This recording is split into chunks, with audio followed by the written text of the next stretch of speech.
Welcome, folks. I'm Jabby Kaway, joined by ACHARA KIRK. What's up? We're looking at the new Rockstars breakdown of Guardians of the Galaxy Volume 3 trailer. So thanks so much for joining us. Please do me a big favor, hit that subscribe button, bell icon, all notifications, and pretty please vote this up. Let YouTube know you're enjoying what you're watching. While you're subscribing and upvoting, subscribe to New Rockstars. There's a link in the description below. If you want to click on that link, give the original video an upvote, and subscribe to them from there. Here we go. Welcome back to New Rockstars. I'm Eric Voss, and this is a breakdown of the trailer for Guardians of the Galaxy Volume 3. And it's really hard to know where to start crying first. And Rocket's backstory or the countless possible deaths that are gonna happen in this movie. Let's break down this trailer frame by frame for everything that you might have missed. And hey, if you happen to be in the LA area this weekend, New Rockstars will be at LA Comic-Con on Sunday, December 4th at 10:30 a.m. doing a panel. We really hope to see you there. We would love to chat in person about who's gonna die in this movie. And thanks to Boxsuit for sponsoring this video. More on their tasty offerings later. Let's get started.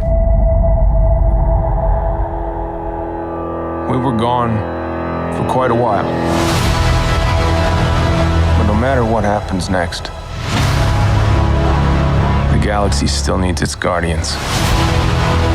Okay, the Marvel Studios title card cross-dissolves into Peter Quill's tape deck, the letters bearing the stripes of the labels of the past awesome mixtapes that Peter's mother, Meredith Quill, left him. But remember, the second of which was destroyed along with Peter's Walkman by Ego in Guardians Volume 2. The tape deck of the ship is still okay, though. At least we think it is. Their ship, by the way, is now the Bowie, which we learned of in the Guardians Holiday Special. The Bowie is a 3-story ship that replaces the Benatar, which was their ship in Infinity War, Endgame, and Thor: Love and Thunder, and that replaced their original first ship of the Milano. Bowie is an appropriate name for the ship. David Bowie's Moon Age Daydream did play in that Awesome Mix Volume 1 as the Guardians first arrived into Nowhere in the 2014 film, and Nowhere, by the way, is now their home base after they bought it from the Collector. But over the tape deck here, the needle flips back and forth and particles float in front of the logo. Maybe dust or snow, not really sure, but it makes me really worried that the ship's inside could have been exposed to the zero gravity of space. Would that sound needle still work if there's no sound in space? I mean, can we test this, please? But don't send a dog to do it. R.I.P. Laika. Peter mans the bridge, Bowie. No one else in the seats, and he and the other Guardians wear new uniforms in this movie, inspired by the blue and red uniforms from the Abnett and Lanning era of the comics. It's somewhat reminiscent of the Nova Corps uniform. The Nova Corps would likely still be in shambles after Thanos wrecked Xandar to get the Power Stone, so the Guardians really have taken on the role of galactic first responders. Some might say guardians of it. The Bowie soars into this planet that at first looks like New York of Earth, but it totally is not. There's something that looks like the Statue of Liberty front and center there, but Liberty Island doesn't really face in that direction. The terrain is all different. The cityscape behind it is 100% not Manhattan. New York and New Jersey also don't have hills like that in the visible distance. There is an island on the left with some shipping cranes and a cruise liner. And there's a few triangular structures along the water that remind me a lot of the Sydney Opera House when you look at it from that angle. I think what we are looking at here is a replica Earth, a combination of two Marvel settings. One, the High Evolutionary's counter Earth from the comics. This is a purer version of the original Earth that Herbert Wyndham places a microsecond out-of-dimensional sink to hide it from Earth. I know, awesome. But I think we're also looking at a version of Half-World, that is Rocket's origin planet listed on its Xandar booking screen in the 2014 film. So I think the High Evolutionary created this place as a home for his creations, the New Men. New Men in the comics are humanoid, animalistic, bipedal hybrids. So really, when we get closer to that Statue of Liberty, I suspect it's gonna be a Planet of the Apes scenario. Not the 60s Charlton Heston Statue of Liberty, but really the 2000 Tim Burton Lincoln Memorial, and that statue's gonna have an animalistic face. Or who knows, maybe Herbert Wyndham fashions himself a Kang and makes a huge statue of himself. But yes, the High Evolutionary. Who is he? He is Herbert Wyndham. He's going to be played in this movie by actor Chuck Uchi. In the comics, the High Evolutionary is an associate of Mr. Sinister, Nathaniel Essex, an X-Men villain. But Wyndham is Marvel's ultimate geneticist. He's known for experimenting on various life forms, and he breeds these animal-human hybrids that he calls the New Men. And I think this is what Rocket and his old girlfriend Lila will be revealed to be in the MCU. The Bowie ship's colors match the colors of the Guardians' uniforms, and it lands right in the middle of the suburb, barely missing crushing a few houses, but definitely ruining a few lawns there. Notice though that all the cars and clothes are from the 1980s. Now, the 80s aesthetic will be a big thing in this movie. Peter Quill was abducted in the year 1988, so all of his interests are stuck in the 80s. Also, James Gunn has said that his Awesome Mix Volume 3 has already been decided, and it's mostly gonna be 80s songs. He's known for writing track list actually into his script, because usually all of his songs have a diegetic role in the narrative. So why the 80s? Well, I wonder if Wyndham's move to create the New Men and Counter-Earth / Half-World could have come out of a survivalist capitalist panic that many felt in the 1980s during that Cold War brinkmanship, when everyone was super anxious that the world was going to nuke itself. So maybe in that panic, a super brilliant but always overthinking things Herbie was like, fine, damn yourselves all to hell, I'll build another Earth and I'll populate it with my animal people. And the 80s will live on forever. On to the next section. I don't think it's a terrible idea to time capsule the 80s, and maybe it's because of like all the nostalgia. It seems like a pretty good time to just make a movie, to have people stuck in time, to have Peter Quill stuck in that time period. Why not? Lots of great songs, music, art, fashion. I concur. I guess we have two villains in this movie, because Adam Warlock is a villain, right? I don't know anything. Maybe he is. Maybe he's like an antagonist. You know how Marvel likes to do that? You're not really a villain. You just misunderstood. Sure. Yeah. Okay. Maybe. Hello, we come in peace.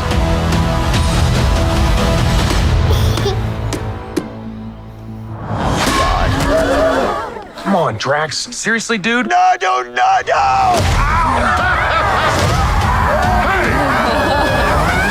Okay, as the Guardians deboard the Boeing, notice it's just Peter, Mantis, Nebula, Drax, and Swole Groot. No Gamora yet, and no Rocket. I think they had come here looking for Rocket, who maybe went looking for his home world and his old friends. The locals are all suspicious. One is carrying a fly swatter. Really, the longer you look at these guys, the freakier they get. Like the postal worker looks like a bird, maybe a peacock, but has 5 humanoid fingers that are talon claws. Yeah. I also just like the idea in this world, mail still might be delivered by birds, even birds that don't fly because they don't have wings, but they still just walk and drive around. The guy who shouts at him is a rabbit whose ears are now drooped down like long hair of a professor. And behind him, there's another bird-beaked man, but with hair like the Muppet Bert. There's also a panda in a polo shirt tucked into jeans. Jeans held up by a belt. I hope that belt isn't made of leather. Now that street sign has some alien language on it. It's kind of hard to make out, but it's another indicator that this isn't like an alternate reality Earth. This is another planet that was created to be an alien world. Right. Like notice how they all speak in another language. No!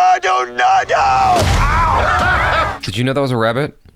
Yeah, I don't think I was thinking about it too hard. That just reminded me of a comment that someone posted on our trailer reaction where they were like, in the Christmas special, Drax gets shot by bullets. Ha ha ha ha ha ha. Gets hit in the head by a rock. Ow! It's kind of funny, huh? That is interesting. I didn't think about that. I guess you just play with the rules as needed for effect. Drax pegs this poor kid with a kickball. That sound is really seared in my memory from all my years playing gym dodgeball.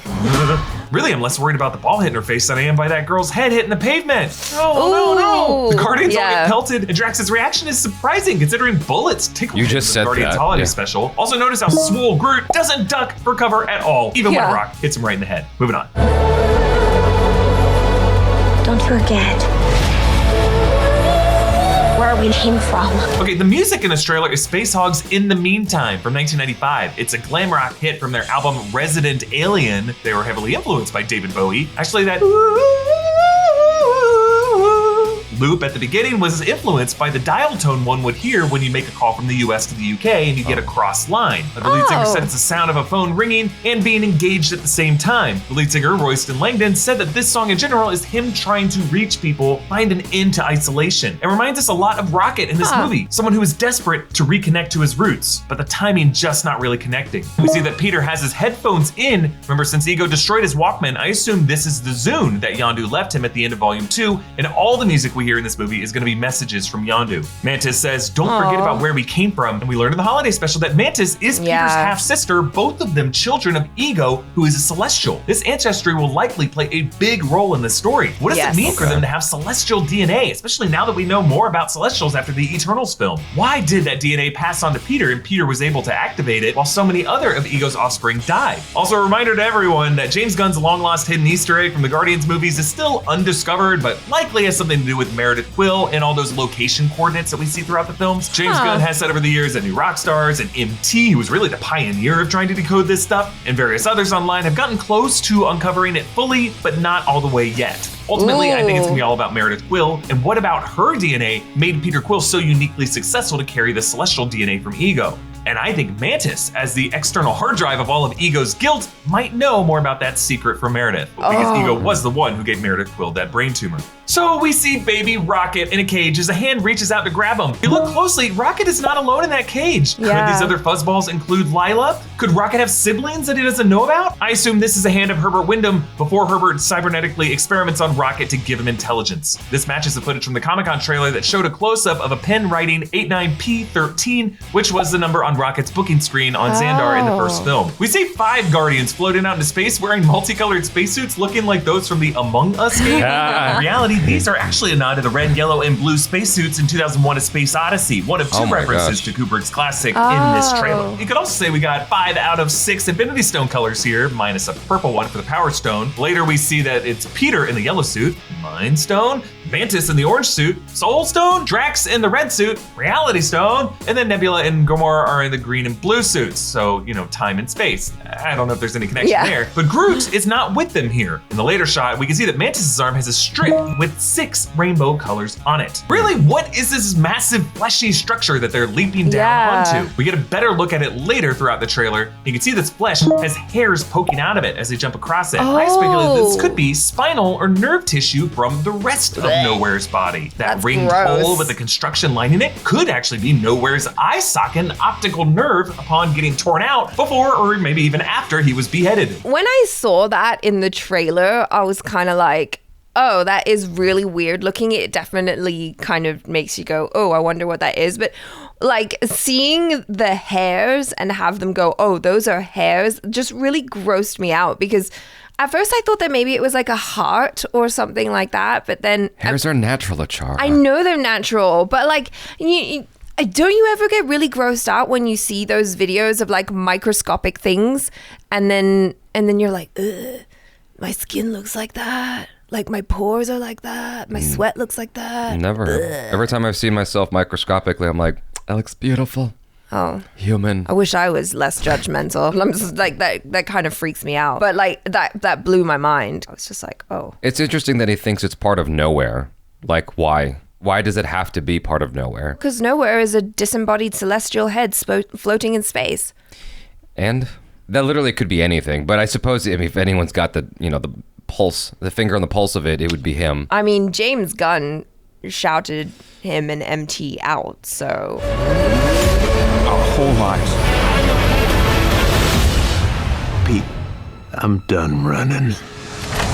Gamora looks at a Polaroid, not sure what of yet. Maybe something Peter gave her to chart a reminder of his years with the original 616 Gamora. We know from the Comic-Con footage that Gamora will be leading a side group of Ravagers. The Guardians march through the streets of Nowhere. That's the same set that we saw in the Guardians Holiday Special. From the right, that's Mantis, Drax, Rocket is sipping something. Yeah. And then Nebula is carrying Peter. Then we see Groot and Kraglin and Cosmo the Space Dog. Now, Cosmo was reintroduced in the Holiday Special, first seen as one of the collector's items in the 2014 film. Cosmo is based on Laika, the poor Russian space dog, thus the Soviet letters on their spacesuit. In the comics, Cosmo has telepathic and telekinetic powers. We saw a little bit of that in the Holiday Special, but the dog now has a voice collar that's voiced by actress Maria Bakalova. That was the actress in Borat 2. Gunn has suggested that Cosmo is closest to Kraglin of the Guardians, and Kraglin did say in the Holiday Special that he learned about what Christmas was from Cosmo, who learned it from Rocket. So why is Peter incapacitated here? Maybe he drank himself into a stupor after being rejected by Gamora. Nebula is the one carrying him, not Drax, not Groot. So Nebula's got some impressive strength. James Gunn has suggested that Nebula is now more of an authority figure of Nowhere. Remember that she and Rocket are older than the rest of them because Nebula and Rocket survived the blip and lived all during those 5 years. Rocket loads up his gun in this fire-stricken location. To the right of him, that is Gamora's hand, so she has joined up with them at this point. There's also this other 4-legged creature on the ground in the background on the right. How did I see this? Thing trotting behind all of them in this later shot in this trailer. Reminds me a lot of Morris from Shang-Chi, but remember Morris had 6 legs, so I don't know. This could just be another one of Wyndham's lab experiments we all fall in love with and buy plush toys of. We see Herbert Wyndham, the High Evolutionary, as this woman jogs in a ring around him, reminding us of that jogging scene in 2001: A Space Odyssey. Wyndham's citadel is dark, sleek, menacing, reminding us of He Who Remains citadel in Loki, but without all those kintsugi crack patterns. Gamora and Mantis help Drax, who's been shot in the chest, as Peter holds Nebula behind them. I assume this is the bright white interior of the glowing white inside of that fleshy structure that we saw earlier. Notice how similar pink matter is covering the surfaces inside of here. Peter holds some spherical object. I don't really know what it is or or what the hell is going on in all these shots. But there are people in other similar suits floating around them, but their suits have a lot more nodes on their limbs and on their backs than the Guardians suits did. Then the shot of the Bowie crashing through this barrier. Now compared to the shots that we've seen of ships jumping through the hexagonal UNTN in the MCU, this looks far more chaotic. Like either the UNTN didn't open properly for them, or they met some barrier that they had to force their way through. Yeah. If we are looking at Counter-Earth, this could be them forcing their way through some dimensional rift. Okay, Rocket is in rough shape. He's lying on this grate that's covered in debris. There are new scars on his face revealing the cybernetic layers beneath. And he says, we'll all fly away together one last time into the forever and beautiful sky. Oh my God. Many are speculating that Rocket will die in this movie. And I guess that's possible. I just think that would be too obvious of a conclusion to draw from this trailer. Like if they want that to be a surprise, they're doing a really bad job hiding it. But I don't know if we're looking at his death scene here. Like notice how Rocket does not seem to be wearing anything here. And other than when he was brought into the Kiln prison, Rocket is almost always wearing clothes. So I think what we could be looking at here is a flashback to Rocket's earlier days when he was Wyndham's lab experiment. He's either lying on the base of his cage here, or he's in the process of an escape attempt. Either way, talking to someone like Lila across the bars, trying to instill hope in her and all the other hybrids that they might be able to escape together someday. I think Rocket, up until this point, thought he might have been the last of his kind, but in this movie, he's gonna realize that that's not the case. Them giving away major plot points or spoiling stuff in trailers isn't really anything new. So I think it could still be possible that Rocket is the one that dies. I mean, they put it together that Aunt May would die in Spider-Man No Way Home. Yeah. You know, off of the trailers and clips and stuff like that. When I was watching the breakdowns, I was hoping that they were wrong. Yeah. And when I watched the film, I was like, I should really stop watching these breakdown videos. I feel like you couldn't kill him off. I feel like if anyone would get killed off, it would be Drax. I don't see it being Rocket. And the reason I feel, oh, sorry, go ahead. The reason why I would suspect Drax is because what I remember is him talking about just having to bulk up for that role and him being like, look, I'm older, and bulking up like that is just not good for my health. I can't keep doing this. And so I'm gonna stop. Like that was my understanding of Dave Bautista's take on continuing to perform as Drax. Since then, we have seen him more suited up. So maybe that's the compromise they were making to keep him. I have no idea. That's more of like a practical reason for me. I think if they kill off Rocket, it's gonna be super emotional. I don't see why you would need to do that. Because they want to hurt us. If anything, they'll kill off Chris Pratt. They're like, stop talking.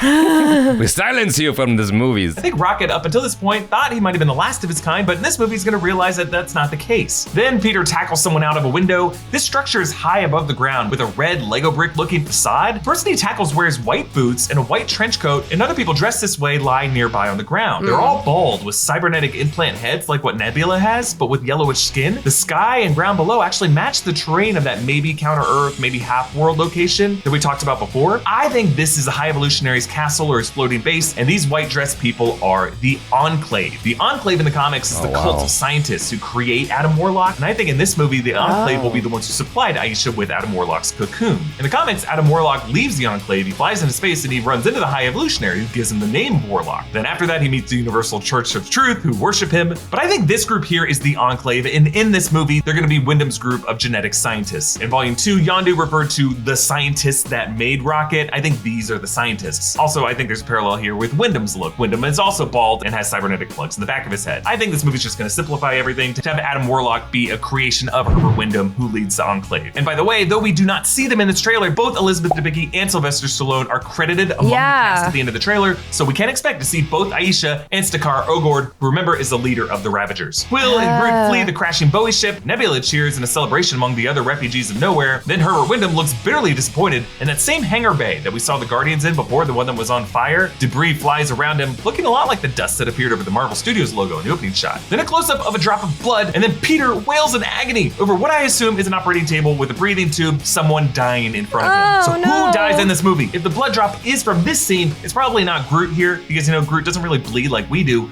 Also, we already got a Groot death in the first movie. So yeah, we could be looking at Rocket. I just don't think that earlier shot is from its death scene specifically, but it could be someone else. Like notice this shot, Rocket is hugging this trash otter. This is Lila, Rocket's companion, who is listed on his Xandar booking screen in the 2014 film. In the comics, Lila is Rocket's soulmate from Half-World and the heiress to a toy company. But notice here, she has cybernetic paws, really a clamp on each hand. But in the shot where he hugs her, Rocket again is not wearing clothes. His head is a bit smaller. Behind them in this location are a bunch of other cages. So yeah, this is a flashback, probably the moment they escaped and when they parted ways. So will Lila reunite with Rocket in the present? Did she make it? Also, who do we think will voice Lila? Maybe Daniela Melchior, who has been confirmed to play some small unknown role in this movie and did work with James Gunn on the Suicide Squad. She played Ratcatcher 2. Others have wondered Lady Gaga, since she did play Bradley Cooper's lover in A Star Is Born. I don't know about that. But really, that one shot of the blood drop, what is it dropping from? Is that a hook? Yeah. Is that the edge of Lila's hand clamp? Just think about it, the saddest option for who could die in the scene with Quill screaming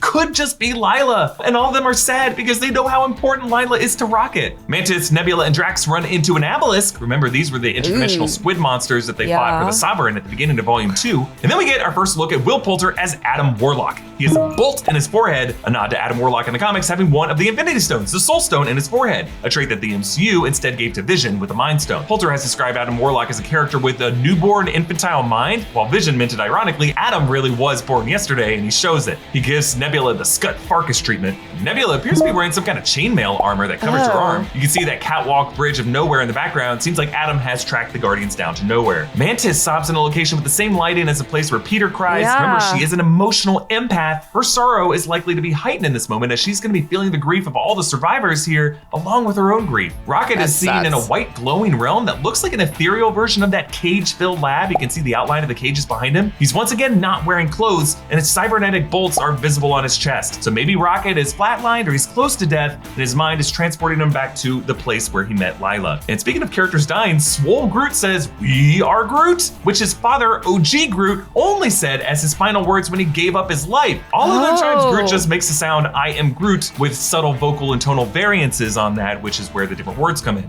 Peter and Groot are in a shootout with those Enclave folks and their soldiers. I think this shot is coming right before Peter tackles one of them out the window. Now, watching the Guardians Holiday Special, a lot of folks were freaked out by Swole Groot's form, but now you can see it serves a practical purpose. There's just a bunch of extra limbs and branches tucked in there, ready to clutch multiple things at once. And I love how we cut to black right as Groot shoots the camera. The title reveal. Swole Groot does look a little funny. It works. I don't mind it, honestly. I'm not saying it's bad.